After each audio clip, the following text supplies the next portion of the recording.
Bismillahirrahmanirrahim. Assalamualaikum warahmatullahi wabarakatuh. Innal hamdalillah nahmaduhu wa nasta'inuhu wa nastaghfiruh wa na'udzu billahi min shururi anfusina wa min sayyiati a'malina may yahdihillahu fala mudilla lahu wa may yudlilhu fala hadiya lahu. Asyhadu an la ilaha illallah wahdahu la syarika lahu. Allahumma shalli wa sallim ala hadzal nabiyil karim wa ala alihi wa ashabihi wa man tabi'ahum bi ihsan ila yaumiddin. Wa qala Allah ta'ala fi kitabil karim, ya ayyuhallazina amanu taqullaha haqqa tuqatih wa la tamutunna illa wa antum muslimun. Ya al-haq adkhilna mudkhala sidqin wa akhrijna mukhraja sidqin waj'alna min ladunka sultanan nasira. Ja'al haqqa zahqal batil innal batila kana zahuqa. Allahumma alimna ma yanfa'una wa anfa'na bima 'allamtana wa zidna ilma wa arina al-haqqa haqqa warzuqna ittiba'ah wa arina al-batila batila warzuqna ijtinabah. Rabbi shrah li sadri wa yassir li amri wa hlul 'uqdatam min lisani yafqahu qawli. Amma ba'd. Rabbana innana amanna faghfir lana dzunubana wa qina adzabannar.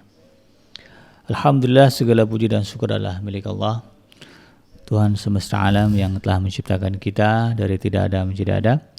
Dan karena rahmat dari Allah Subhanahu wa taala, kembali kita berjumpa di udara di gelombang 1044 AM iDream Radio Successful Muslim Family dalam program Tarbiyatul Aulad, di mana insyaallah kita akan coba mempelajari berbagai hal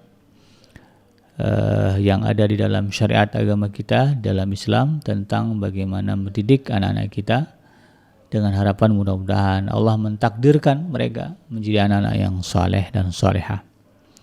Tidak lupa kita baca salawat dan salam Allahumma salli ala Sayyidina Muhammad wa ala ali Sayyidina Muhammad. Assalamualaikum ayuhan Nabi wa rahmatullahi wabarakatuh. Semoga Allah menerima salawat dan salam yang kita baca dan dilimpah curahkan kepada para nabi, para rasul, wabil khusus ya Rasulullah Muhammad sallallahu alaihi wasallam. Dan semoga kita termasuk ke dalam kelompok ya orang-orang yang Allah janjikan akan berbahagia bisa bertemu dengan Allah Subhanahu wa taala dalam keadaan sejahtera, lalu kemudian dijauhkan dari api neraka, dimasukkan ke dalam jannahnya, lalu kemudian dipertemukan dengan Rasulullah sallallahu alaihi wasallam di tepi sebuah telaga yang sangat indah, di bawah sebuah pohon yang sangat rindang insyaallah ya. Amin ya rabbal alamin. Sahabat iDream yang dirahmati Allah dimanapun Anda berada, melanjutkan kajian kita tentang Tarbiyatul Aulad yang saya kutip ya dari sebuah buku yang ditulis oleh Dr. Abdullah Nasih Alwan ya, yang berjudul Tarbiyatul Aulad fil Islam, pendidikan anak ya di dalam Islam. Pada episode sebelumnya kita sudah membahas tentang bagaimana ya kita bisa memprioritaskan urusan ya, agama kita ya, daripada memperturutkan perasaan psikologi ya, perasaan jiwa kita, yaitu kecintaan kita kepada anak-anak kita. Nah, bagian dari psikologi ya atau kejiwaan manusia, yaitu selain rasa suka, cinta, rasa marah ya, rasa sedih ya terhadap anak-anak ini. Nah, ada juga kemudian di dalam diri kita itu rasa ingin mendidik ya. Bahwa setiap orang tua kalau punya anak, ada di dalam dirinya rasa ingin anaknya lebih baik, ingin anaknya menjadi jadi terampil ya, jadi pintar, jadi disiplin ya. Tidak ada orang, kalaupun ada orang tua yang memprogram anaknya jadi penjahat, tetap saja kan dia ingin anaknya terampil jadi penjahat begitu. Nah, maka salah satu bagian dari kecenderungan jiwa manusia atau eksistensi eksistensi kemanusiaannya itu ya adalah bahwa dia ingin anak-anaknya terdidik ya, dalam tanda kutip ya, tentu kalau kita orang Islam ingin anak-anak kita ya, pendidikannya ya sesuai dengan apa yang digariskan oleh Allah Subhanahu wa taala. Nah, sahabat hadirin yang dirahmati Allah ya. Ketika anak-anak kita masih kecil ya, masih dalam pelukan, pangkuan, bawaian ya, kita orang tuanya.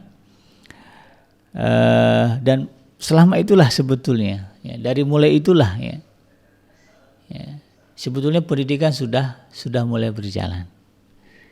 Makanya kan yang namanya belajar ya, sebagaimana dalam sebuah riwayat disebutkan utlubul ilma milal mahdi ilal lahdi. Ya, pelajarilah ilmu itu dari mulai kita minal mahdi ya, dari mulai kita dibuai oleh ibu kita ya, ilal lahdi, sampailah kemudian kita menjelang masuk ke dalam liang lahat sebelum meninggal. Nah, jadi proses pendidikan itu memang sudah dimulai pada saat ya, kita lahir ke alam dunia dan berada di dalam buayan ibu ya. Bahkan ada yang punya teori pendidikan itu dimulai dari janin ya. Ada seorang pakar ya dari barat ya. Dan ternyata sebetulnya apa yang dia ungkapkan itu juga sejalan dengan teori-teori pendidikan di dalam Islam ya. Nah, sahabat hadirin yang dirahmati Allah, nah, karena ini ya merupakan bagian dari pendidikan ya, bahwa bahwa interaksi antara kita dengan anak kita bagian dari pendidikan untuk mereka, walaupun katakanlah memberi makan, menggendongnya, membuainya, membelainya, menemaninya bermain, itu sebetulnya bagian dari pendidikan. Maka hendaknya kedua orang tua dan para pendidik tidak meninggalkan sarana untuk mengadakan perbaikan dan menempuh metode dalam meluruskan kepincangan ya. Ya, dan mendidik naluri dan akhlaknya. Bahwa kita tahu yang namanya manusia ini sifatnya enggak lebih dari dua. Kalau enggak baik ya jelek. Kalau enggak kalau enggak soleh ya jahat begitu ya. Ya kalau enggak taat ya ingkar. Ya dua itu ya, positif dan negatif. Ya. Maka kita tidak nafikan bahwa dalam prakteknya anak-anak kita ini ketika dia tumbuh ya, ketika dia lahir, tumbuh dan berkembang, maka dia juga akan terpapar dengan hal-hal yang negatif ya, hal-hal yang kita nilai sebagai sebuah kesalahan ya, yang ditetapkan di dalam ajaran agama kita, keburukan yang telah digambarkan di dalam agama kita.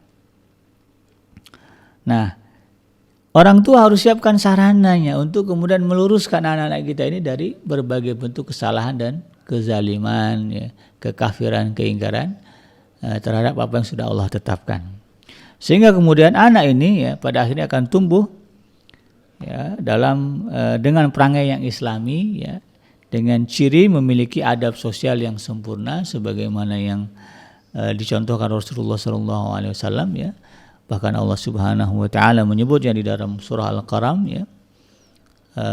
Wa innaka la'ala khuluqin azim ya, sesungguhnya engkau Muhammad betul-betul berada pada budi pekerti ya, adab sosial yang agung ya, itu yang mengaku itu Allah Subhanahu wa taala, pencipta alam semesta yang bersama yang di atas aras ya, dengan segala kemuliaannya, mengakui kemuliaan keutamaan akhlak Rasulullah SAW. Luar biasa ya. Maka kita ya tidaklah kita sampai diakui Allah ya, tapi setidaknya kita sudah mengikuti langkah-langkah bagaimana mengamalkan apa yang sudah diajarkan oleh Rasulullah SAW.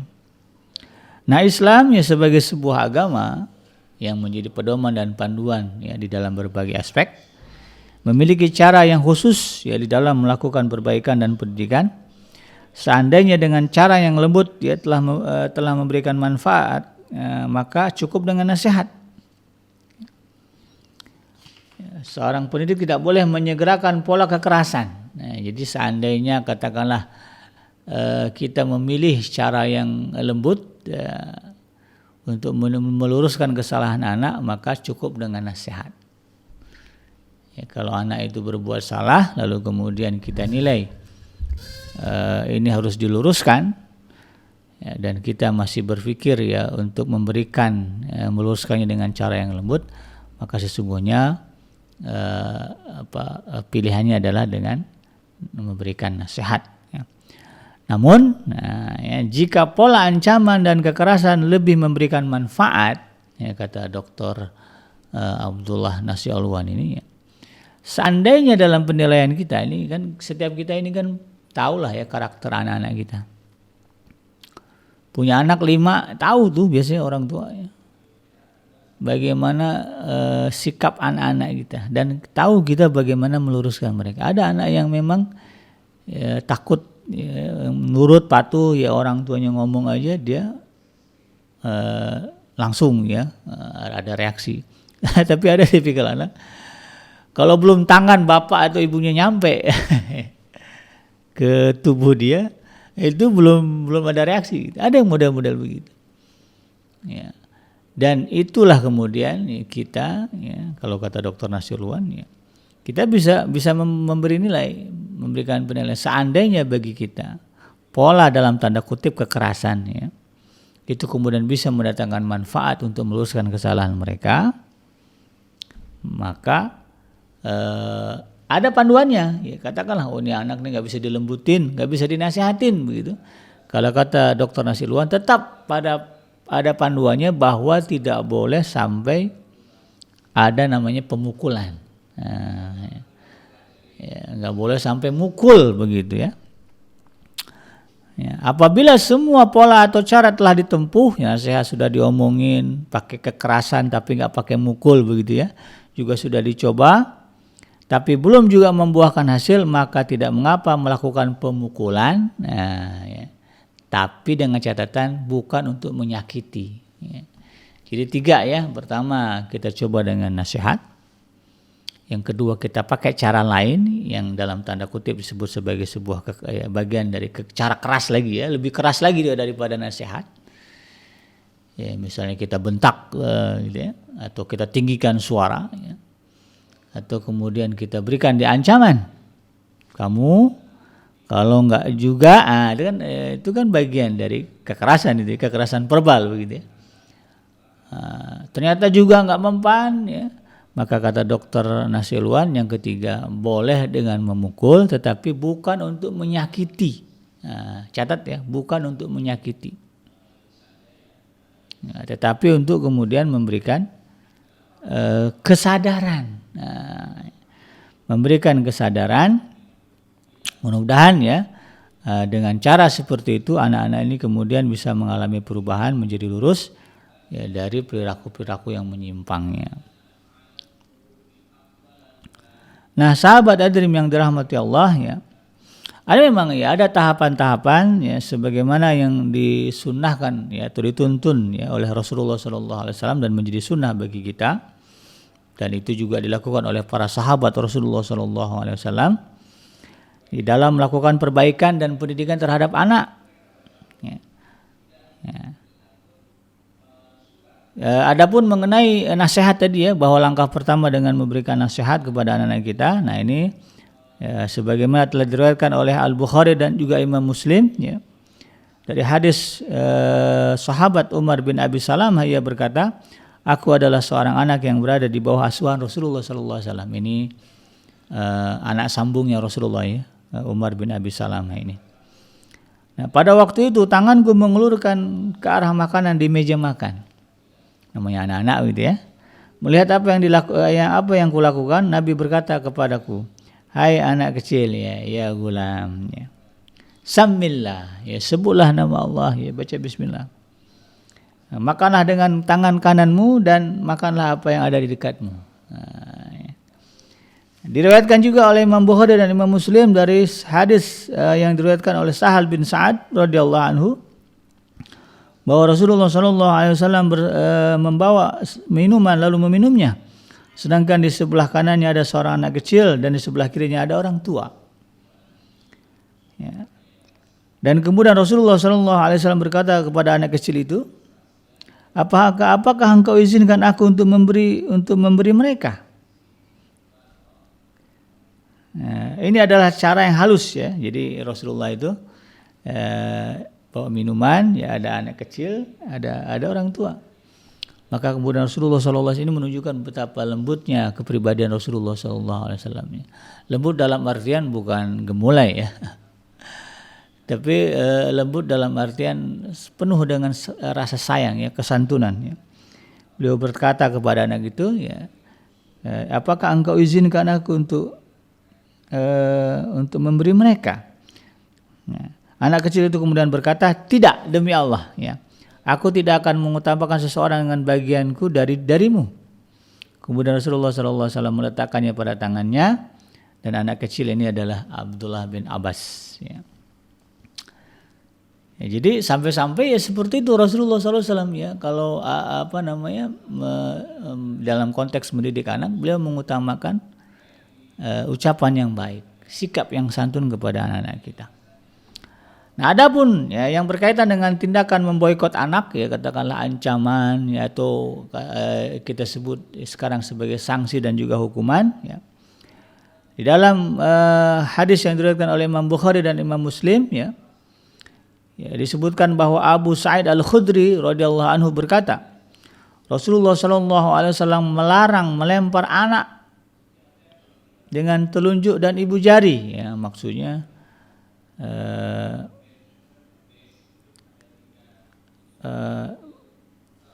ini di sini disebutkan melarang melempar anak ya, dengan telunjuk dan ibu jari. Beliau bersabda, sesungguhnya lemparan itu tidak akan mematikan buruan dan tidak pula akan melukai musuh, tetapi ia dapat menyungkil mata dan mematahkan gigi ya, dalam jadi kata Rasulullah ditegaskan ya, bunyinya seperti itu ya, bahwa sesungguhnya lemparan itu tidak akan mematikan buruan dan tidak pula akan melukai musuh, tetapi ia dapat mencukil mata dan mematahkan gigi. Dalam sebuah riwayat dikatakan juga kerabat Ibnu Mughaffal yang belum balik bermain lempar batu. Kemudian dia melarangnya dan berkata, sesungguhnya Rasulullah telah melarang bermain lempar batu, dan beliau bersabda, sesungguhnya ia tidak akan dapat membunuh buruan. Kemudian anak itu kembali bermain. Maka ia berkata, aku memberitahu kepadamu bahwa Rasulullah SAW telah melarangnya. Namun engkau terus bermain lempar batu. Aku tidak akan mengajakmu berbicara selamanya. Jadi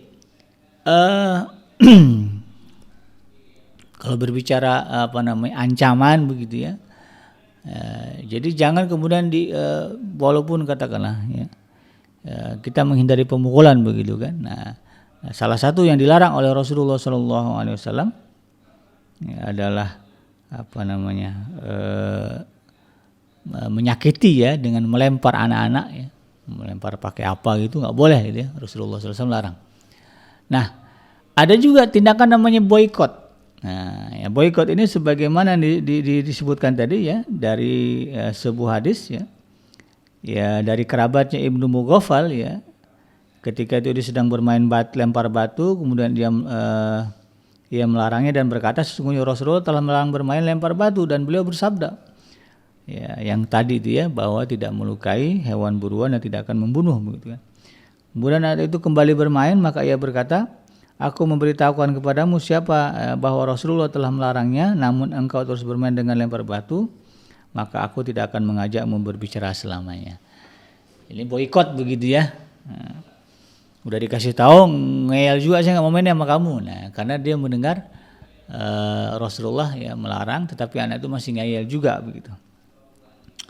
Nah, adapun permasalahan tentang terkait dengan memukul anak, maka telah diriwayatkan dari Abu Daud dan Al-Hakim dari hadis Amr bin Shu'aib dari ayahnya dan dari kakeknya bahwa Rasulullah SAW bersabda, ya, muru auladakum bis-shalah wa hum abna'us sab'i sinin wadribuhum 'alaiha wa hum abna'u 'ashr wa farriqu bainahum fil madaji'. Ya.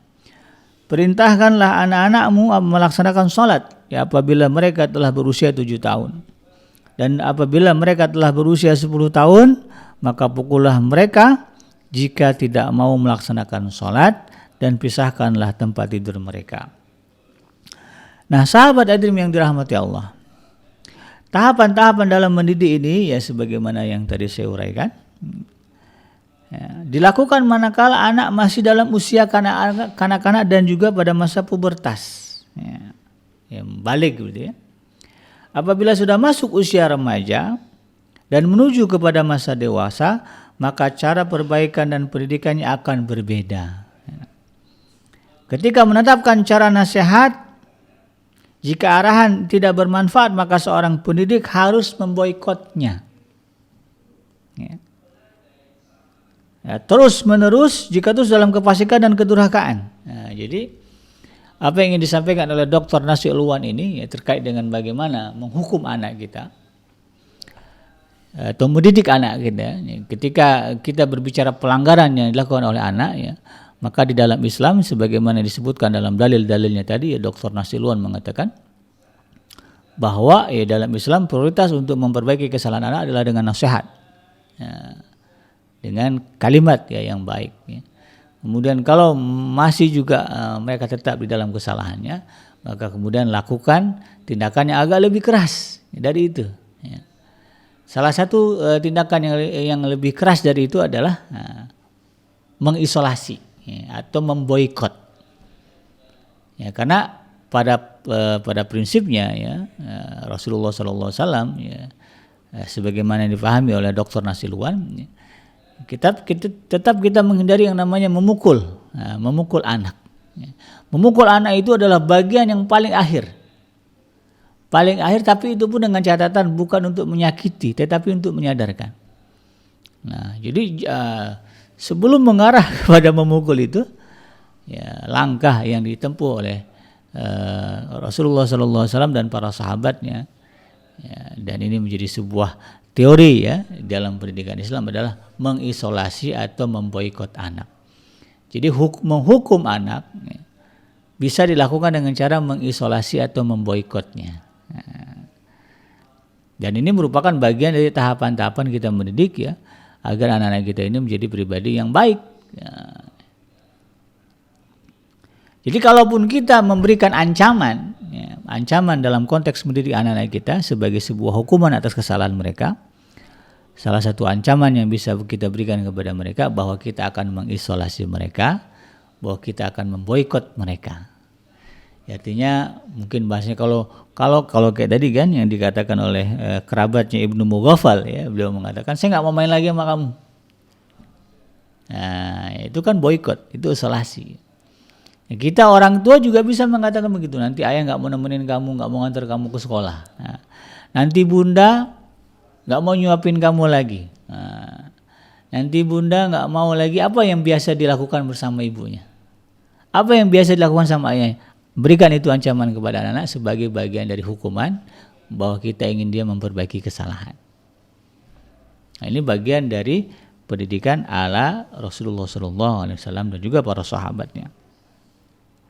Nah, bahkan ketika dia sudah dewasa, ya, polanya sama, ya mungkin bentuknya yang berbeda. Ya, ketika kita melihat anak-anak kita yang remaja, yang sudah masuk masa dewasa, lalu kemudian melakukan sebuah kesalahan, kedurhakaan kepada Allah Subhanahu Wa Taala, ya tetap prinsipnya nasihat kita utamakan. Ketika kemudian nasihat kita ini diabaikan oleh mereka, maka sebagai orang tua, ya, untuk mendidik anak ini kita memberikan hukuman dengan meningkatkan, dengan meningkatkan level peringatannya. Maka salah satu saran ya, salah satu cara yang disarankan oleh Dr. Nasih Alwan berdasarkan apa yang diajar Rasulullah dengan memboikot. Anak-anak ini diisolasi. Bahwa kita ingin menunjukkan kepada dia kedurhakaannya itu tidak kita sukai. Ya, dia misalnya anak perempuan ketahuan melepas jilbab begitu ya. Ya, di sekolahnya kemudian ada fotonya kita temukan di medsos begitu. Nah, setelah kita minta penjelasan, lalu kemudian kita tegur dia, ya. Lalu kemudian dia berjanji tidak akan diulanginya lagi. Nah, maka kemudian kita bisa berikan kepada mereka sanksi dalam bentuk boikot, dalam bentuk isolasi. Diamin aja. Ya, kita diamkan sebagai bentuk protes, ya, sebagai bentuk boikot. Nanti dia akan nanya, kenapa sih ya, bunda ngediamin saya? Dia tahu Kenapa ayah nggak mau bicara sama saya? Nah, sampai dia betul-betul ingin tahu, maka kemudian ya kamu masih ngeyel. Sudah bunda kasih tahu, sudah ayah kasih tahu tentang kesalahan itu nggak boleh begitu, kamu buat juga. Ayah jadi malas, bunda jadi malas bicara sama kamu. Nah, itu bagian dari boikot. Atau apa yang bisa dilakukan ya? Apa yang bentuk ketergantungan anak kita dengan kita? Ya misalnya uang jajannya. Ya, kita beri katakan ini sebagai sebuah sebagai sebuah konsekuensi uang jajan kamu dikurangi. Atau uang jajan kamu kemudian di-extend, ditahan ya. Nggak dapat uang jajan ya, selama sekian lama misalnya. Itu bagian dari bagaimana kita menghukum anak-anak kita untuk menghindari bentuk kekerasan secara fisik ya, memukul anak misalnya.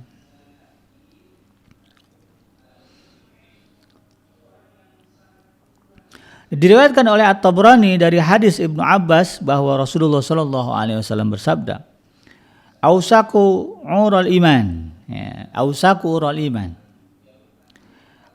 Ada yang disebut dengan tali pengikat iman yang paling kuat. Ya. Apa itu?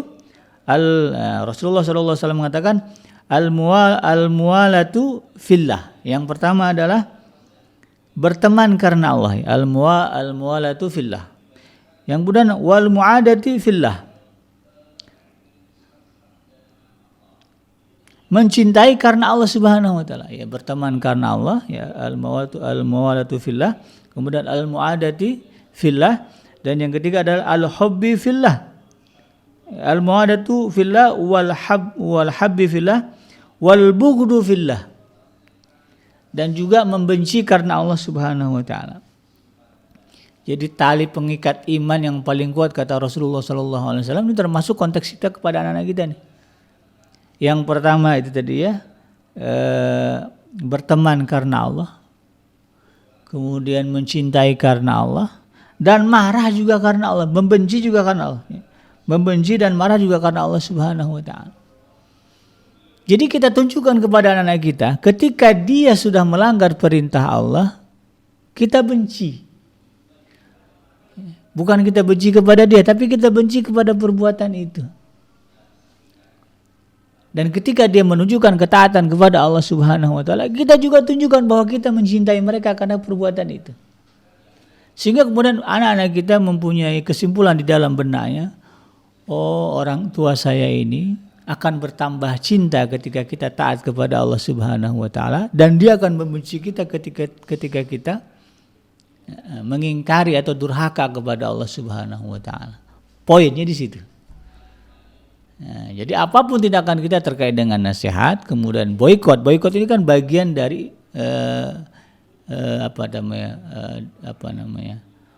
unjuk rasa ya, bagian dari unjuk rasa kita kepada anak kita. Kita ingin menunjukkan apa yang kita rasakan.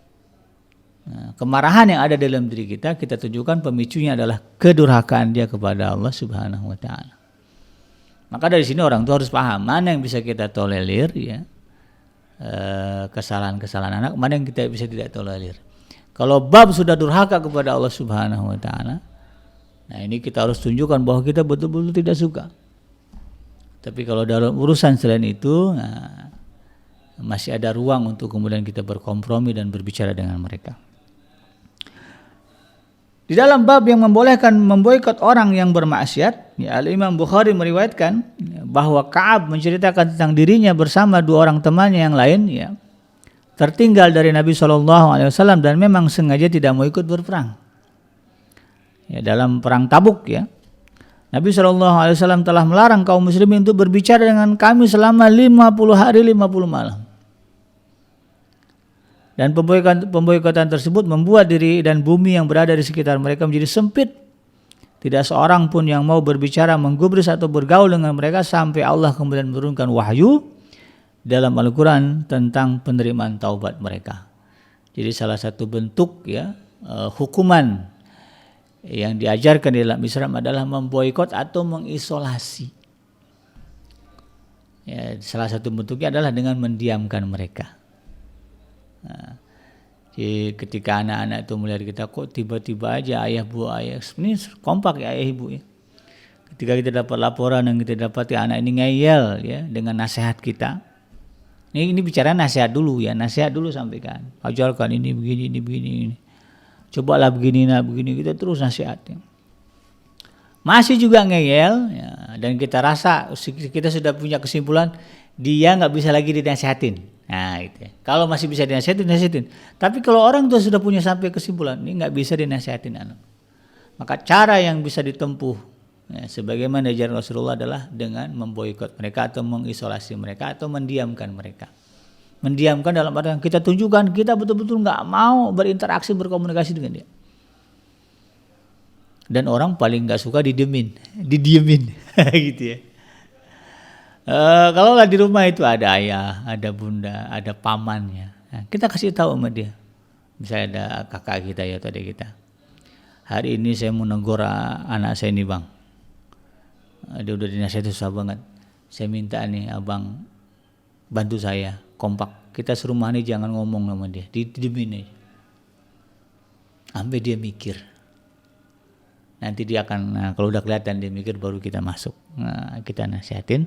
Mudah-mudahan harapannya ya tindakan boikot kita itu bisa meluruskan kesalahan-kesalahan dia. Nah, karena itu juga pernah dilakukan oleh Rasulullah SAW dan kaum muslimin kepada ya, seorang sahabat ya yang bernama Ka'ab ya, itu masyhur sekali. Mereka sampai mengikat diri mereka di tiang masjid ya, gitu ya. Karena seluruh kaum muslimin nggak mau ada yang ngomong sama dia, ketemu aja nggak mau, buang muka. Nah itu ya, dan itu efektif. Dengan catatan kalau sudah memang kita punya kesimpulan udah nggak bisa dinasihatin. Nah, ini untuk anak-anak yang sudah masuk ke masa dewasa, ya dari remaja ke dewasa. Tapi kalau di bawah itu jangan didiamkan ya, tetapi kita buat hukuman dalam bentuk tadi ya, ancaman, atau kemudian kita buat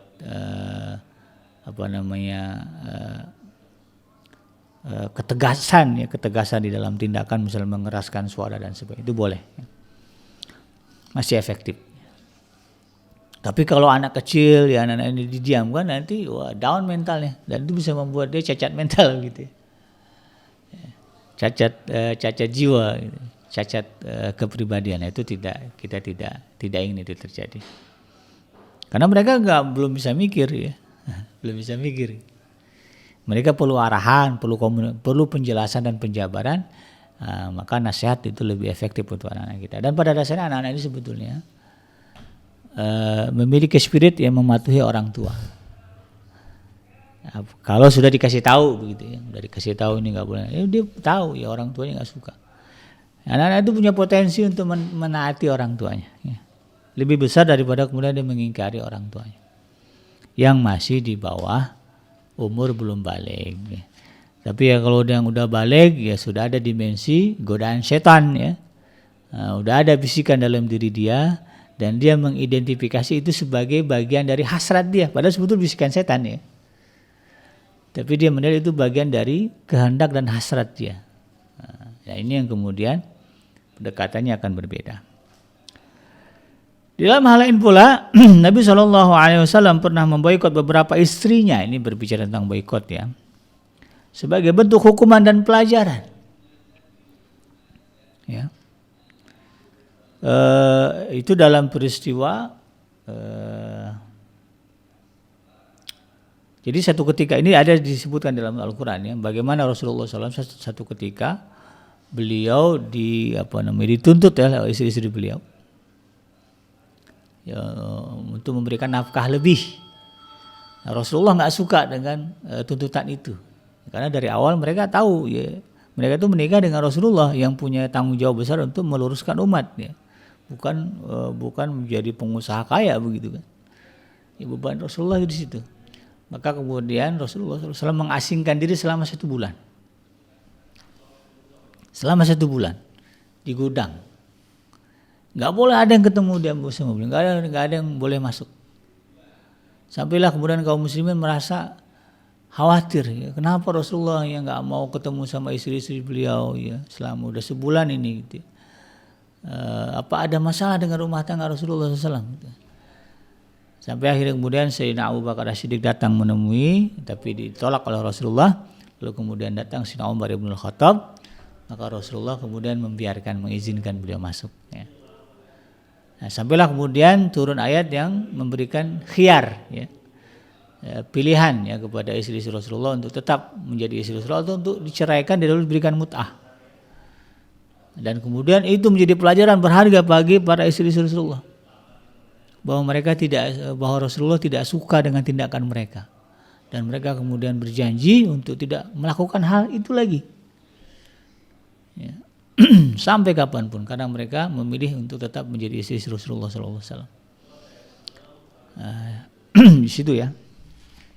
Kemudian diriwayatkan oleh As-Suyuti bahwa Abdullah bin Umar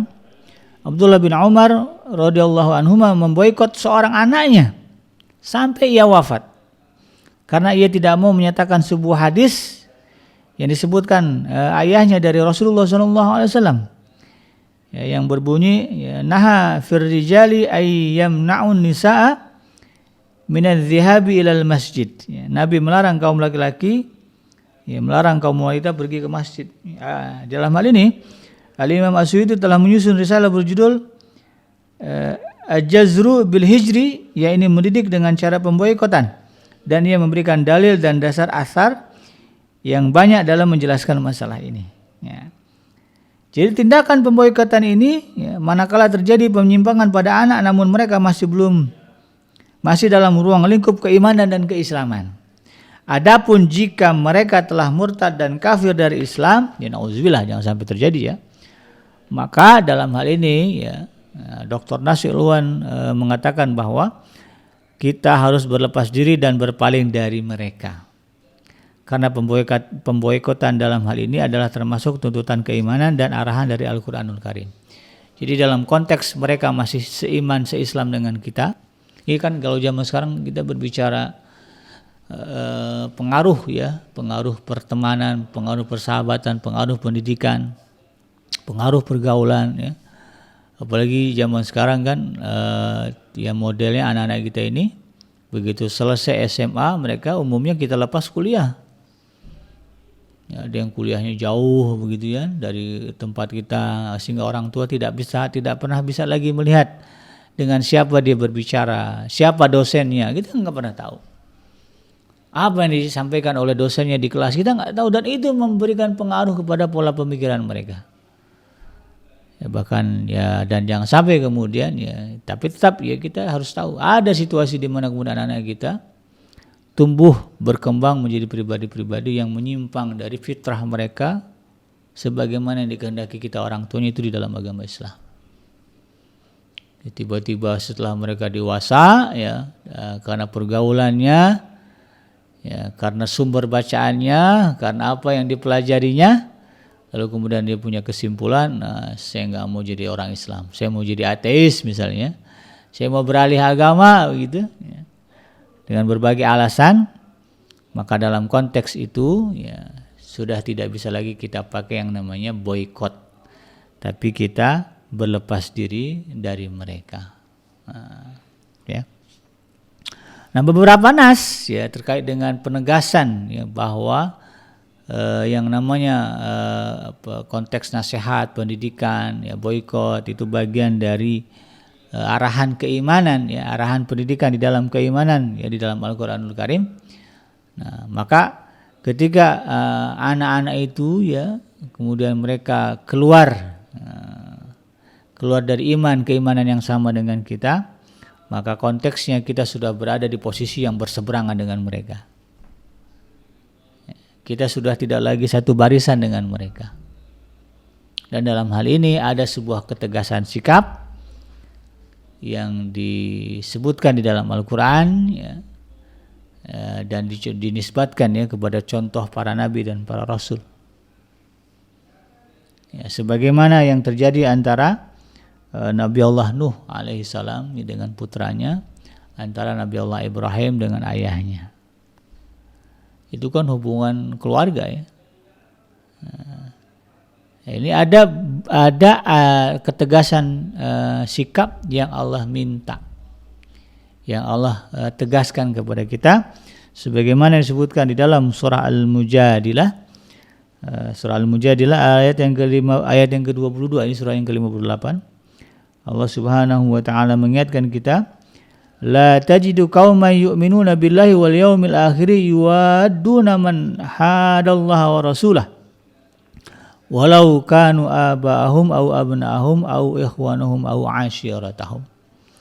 Kamu tidak akan mendapati kaum yang beriman kepada Allah dan beriman kepada hari akhir saling berkasih sayang dengan orang-orang yang menentang Allah dan Rasulnya, sekalipun orang-orang itu adalah bapak-bapak atau anak-anak atau saudara-saudara ataupun keluarga mereka. Nah, ini sebagai sebuah ketegasan sikap. Ya, boikot yang kita lakukan itu dasarnya sayang. Kenapa kita sayang? Karena dia masih dalam satu iman dengan kita. Tetapi ketika mereka sudah menyeberang, melepaskan keimanan itu, ya sudah kita pertahankan sebisa mungkin tetap, tapi dia memilih jalan itu juga, maka dalam konteks ini Allah Subhanahu wa taala menegaskan, ya, putus tali kasih sayang. Ya, jadi jangan dikasih ruang lagi tuh, ya. Ya, jadi jangan salahkan kalau ada, ya mungkin kalau ada yang berita-berita tersebar di medsos itu ada orang-orang ketika bagian dari keluarganya murtad begitu ya, maka kemudian mereka mengambil sikap kita sudah tidak ada lagi hubungan tali persaudaraan, memutuskan tali silaturahim gitu ya. Ya karena memang Allah perintahkan. Ya. Allah perintahkan. Itu sebagai bagian apa? Sebagai bagian dari pengajaran kepada mereka bahwa silaturahim itu terjalin karena adanya kesamaan iman. Ketika sudah berbeda iman, jangan harap ya kamu bisa mendapatkan sayang saya. Muamalah okelah muamalah, tapi jangan harap saya tulus menyayangi kamu. Nah, gitu. Ini kan menjadi sebuah ancaman besar. Ya. Nah ini juga kita tegaskan kepada anak kita. Bapak sayang sama kamu dunia akhirat kalau kamu masih satu iman dengan bapak, gitu, dengan bunda. Tapi kalau sudah kamu keluar dari Islam, tauhid akidah kamu sudah lepas, jangan harap sedikit pun kamu mendapatkan sayang dan kasih sayang dari bapak, dari bunda. Nah, itu harus jadi penekanan kepada mereka. Sehingga ketika mereka ya dapat pengaruh-pengaruh negatif di luar sana, dia akan ingat ayah bundanya. Dia akan ingat ancaman itu. Ya. Dan inilah yang kemudian ya sebagaimana yang terjadi kepada Nabi Allah Nuh alaihissalam ya, yang disebutkan di dalam surah Hud ya, ayat yang ke-45 dan ke-46 ya. Dan Nuh berseru kepada Rabbnya sambil berkata, ya Rabbku, ya Tuhanku, sesungguhnya anakku termasuk keluargaku. Ini kalimatnya, ya, inna ibni min ahli, sesungguhnya anak saya ini anak saya, ini bagian dari keluarga saya, Allah gitu. Dan engkau telah dan sesungguhnya janji engkau itulah yang benar dan engkau adalah hakim yang seadil-adilnya. Allah berfirman, hai Nuh, ya, sesungguhnya dia bukanlah termasuk keluargamu yang dijanjikan akan diselamatkan. Sesungguhnya perbuatannya perbuatan yang tidak baik. Sebab itu janganlah kamu mohon kepadaku sesuatu yang kamu tidak mengetahui hakikatnya. Sesungguhnya aku memperingatkan kepadamu supaya kamu jangan termasuk orang-orang yang tidak berpengetahuan. Sampai doa Nabi Allah Nuh ya, agar anaknya ini diselamatkan pun Allah bantah. Ini menunjukkan betapa iman itu adalah hal yang bisa mempersatukan kita, ya, baik dalam konteks sebuah keluarga atau dalam konteks sebuah persaudaraan dalam keimanan. Jadi dasar kita berkasih sayang dengan siapapun termasuk dalam keluarga kita adalah dasarnya keimanan. Ketika keimanan itu sudah dilepas, dicopot, sudah berbeda garis iman, jangan harap kemudian ya, rasa sayang itu tumbuh dan berkembang lagi. Nah, itu yang terjadi pada Nabi Allah Nuh alaihissalam.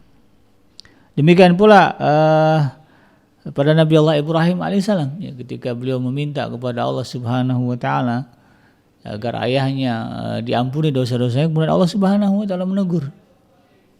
Ya. Dan ketika Nabi Allah Ibrahim menyadari bahwa memang ayahnya ya adalah orang yang betul-betul ya berbeda jalan, ya betul-betul kafir kepada Allah Subhanahu wa taala, maka kemudian Nabi Allah Ibrahim ya berlepas diri dari ayahnya. Itu sebagaimana disebutkan dalam surat Taubah ayat yang ke 114 ya. Sebagaimana Allah katakan wa ma kana astaghfiru Ibrahim li abihi illa amma wa'idatin wa'adaha iyyahu falamma tabayyana lahu annahu aduwwulillah tabarra'a minhu ya. Dan permintaan ampun dari Ibrahim kepada Allah untuk bapaknya tidak lain hanyalah karena satu janji yang telah diikrarkannya kepada bapaknya. Ya, dulu kan dia pernah tetap bapak itu akan saya akan minta ampun kepada Allah untuk bapak. Itu janji kan kepada bapaknya. Ya, Nabi kan siddiq ya, benar dan tidak mengingkari janji. Maka dia berdoa kepada Allah. Tetapi kemudian ketika Allah mengatakan ya, Allah tunjukkan bahwa bapak kamu ini betul-betul tidak ada sedikit pun di hatinya keinginan untuk beriman kepada Allah. Ya. Maka kemudian ya, Allah katakan falamma tabayyana lahu, setelah clear, Allah kasih tahu ternyata memang bapak saya ini enggak ada lah di hatinya keinginan untuk beriman kepada Allah Subhanahu wa taala. Bahkan disebut sebagai annahu aduwwulillah, sebagai musuh Allah. Tabarra'a minhu, maka kemudian Nabi Allah Ibrahim melepas diri dari ayahnya. Putus tali silaturahim. Nah, maka berdasarkan nas-nas tersebut sungguh jelas bahwa memboikot anak atau kerabat yang tetap memilih kekafiran adalah termasuk dalam tuntutan realisasi akidah dan iman. Sebab Islam memandang bahwa ikatan akidah itu lebih tinggi dan utama dari ikatan nasab, ikatan negeri, bahasa, ras, dan kepentingan ekonomi. Dan dalil dari itu semua itu adalah sebagaimana yang Allah sebutkan dalam surat Taubah ayat yang ke-24, kul in kana aba'ukum au abna'ukum au ikhwanukum au wa azwajukum wa ashiratukum wa amwalun taraftumuha wa tijaratun tahsawna kasadaha wa masakinu tarallawnaha ahabba ilaikum minallahi wa rasulih wa jihadin fi sabilih fatarabbasu hatta ya'tiyallahu bi amrih wallahu la yahdil qaumal fasiqin. Ya. Dan katakanlah jika bapak-bapak, anak-anak, saudara-saudara, istri-istri, kaum keluarga, harta kekayaan yang kamu usahakan, perniagaan yang kamu khawatirkan kerugiannya, dan tempat tinggal yang kamu sukai adalah lebih kamu cintai dari Allah dan Rasulnya dan dari jihad di jalannya, maka tunggulah sampai Allah mendatangkan keputusannya, dan Allah tidak memberi petunjuk kepada orang-orang yang fasik. Nah, kalau kita masih juga memberikan ketulusan sayang gitu, menunjukkan sesuatu yang nggak masalah ya, masih itu sikap kita, nggak masalah kamu murtad misalnya, ibu tetap sayang, bapak tetap sayang. Kalau begitu juga maka Allah katakan orang ini orang fasik. Karena di hatinya tidak ada kebencian karena Allah. Kan tadi ya, sebagaimana Rasulullah katakan ausaku fil apa tadi bunyinya, ausaku urul iman ya. Tiga hal yang menguatkan iman kita adalah itu tadi, salah satu adalah kebencian karena Allah. Nah, seperti yang tadi ketahui bersama bahwa prinsip Islam tidak pernah berubah. Yaitu konsepnya apa? Innamal mu'minuna ikhwatun fa aslihu baina akhawaikum wattaqullaha la'allakum turhamun. Sesungguhnya orang-orang beriman itu adalah bersaudara, dan karena itu damaikanlah antara kedua saudaramu itu dan takutlah terhadap Allah supaya kamu mendapat rahmat. Jadi konsep ukhuwah, konsep tali kasih sayang, silaturahim dan sebagainya, dasarnya adalah keimanan kepada Allah Subhanahu wa taala, dan itu tidak akan pernah berubah. Sebagaimana pula yang Allah sebutkan di dalam surah Al-Hujurat ayat yang ke-13, ya ayuhan nasu inna khalaqnakum min zakarin wa unsa wa ja'alnakum syu'uban wa qabaila lita'arafu inna akramakum indallahi atqakum innallaha alimun hakim. Allah ciptakan kita bersuku-suku dan berbangsa-bangsa, dan Allah tegaskan yang paling mulia di antara kita inna akramakum indallahi atqakum, yang paling bertakwa kepada Allah. Jadi kemuliaan kita, kekerabatan kita, kebaikan kita yang dinilai oleh Allah Subhanahu wa taala adalah dasar adalah ketakwaan kepada Allah Subhanahu wa taala. Kalau sudah berbeda jalan, ya maka kemudian tidak ada kemuliaan, tidak ada keutamaan dalam diri kita. Maka dengan penjelasan yang tadi, ya kata Dr. Nasilwan, ya, penjelasan yang mana lagi yang bisa kemudian orang bisa menerima sebagai sebuah kebenaran. Nah, uraian yang disebutkan tadi, ya, merupakan perasaan-perasaan kejiwaan yang paling penting yang semestinya ada dalam diri seorang pendidik, ya apalagi dia seorang muslim. Nah, kita tahu bahwa di antara perasaan-perasaan ini ada yang sifatnya naluri dan tertanam dalam hati kedua orang tua, ya. Seperti perasaan cinta, kelembutan dan kasih sayang, ya. Kalau bicara emosi, ya anak saya ini walaupun murtad saya sayang, namanya juga anak gitu. Itu kan perasaan, ya. Nah, sekiranya tidak ada hal-hal tersebut, maka hukum alam dalam menjaga keberlangsungan manusia tidak akan teratur. Itu Allah buat, ya, perasaan-perasaan itu agar kemudian semesta ini berjalan dengan teratur. Nah, jika tanpanya pula, maka tidak akan ada dorongan bagi kedua orang tua untuk memperhatikan, menjaga, memberi nafkah, mendidik dan membina anak-anak mereka. Jika tidak karenanya, maka tidak akan kita saksikan sebuah keluarga yang kokoh dan solid dan harmonis. Jadi rasa-rasa itu semuanya adalah bagian dari cara Allah Subhanahu wa taala mewujudkan keseimbangan di dalam semesta, mewujudkan terciptanya, ya, roda berputarnya roda dunia. Ya, orang tua jadi, kalau orang dengan adanya sayang, dengan adanya marah dan sebagainya, kemudian muncullah sebuah kehidupan. Ya. Nah, kita juga melihat bahwa dalam perasaan-perasaan ini ada yang menjadi sifat orang-orang jahiliyah, seperti membenci anak perempuan, ya, yang sudah dijelaskan sebelumnya, ya. Kemudian bahwa Islam telah merusakkan kebiasaan buruk ini dengan pemahaman yang benar, supaya pandangan orang tua terhadap anak, baik laki-laki maupun perempuan, itu sama, ya. Kita juga tahu bahwa dalam perasaan-perasaan ini ada yang bersifat kemaslahatan, seperti lebih mengutamakan jihad dan dakwah, ya, kepada Allah daripada kecintaan kepada anak-anak dan keluarga kita. Ya. Umat Islam barulah mampu mampu meraih ketinggian, kemenangan, kemuliaan dan kekuatan bila mereka menjadikan kecintaannya kepada Allah, kecintaan kepada Rasulnya, kecintaan kepada jihad di jalan Allah di atas kecintaan kepada keluarga, harta, anak, kerabat dan juga mungkin tempat tinggal. Dan kita juga mengetahui bahwa dalam perasaan-perasaan ini adalah bersifat mendidik, ya, seperti menasihati anak, mengingatkan, memboikot dan juga menghukumnya. Ya. Dan Islam mengajarkan tahapan-tahapan di dalam memberikan hukuman kepada anak-anak, ya. Mulai dari tahapan mengingatkan, mengancam sampai tindakan memukul yang tidak melukai atau menyakiti. Seorang pendidik, ya, hendaknya jangan sampai mengutamakan cara yang keras ketika cara yang ringan masih bisa ditempuh. Inilah cara Islam di dalam mendidik anak-anak mereka. Demikian, mudah-mudahan bermanfaat, ya. Yang benar datangnya dari Allah Subhanahu wa taala dan yang salah itu semata-mata lahir dari kealfaan dan kehilapan saya pribadi. Saya bikin pamit undur. Subhanaka Allahumma rabbana wa bihamdika asyhadu an la ilaha illa anta astaghfiruka wa atubu ilaik. Walhamdulillahirabbil alamin. Wassalamualaikum warahmatullahi wabarakatuh.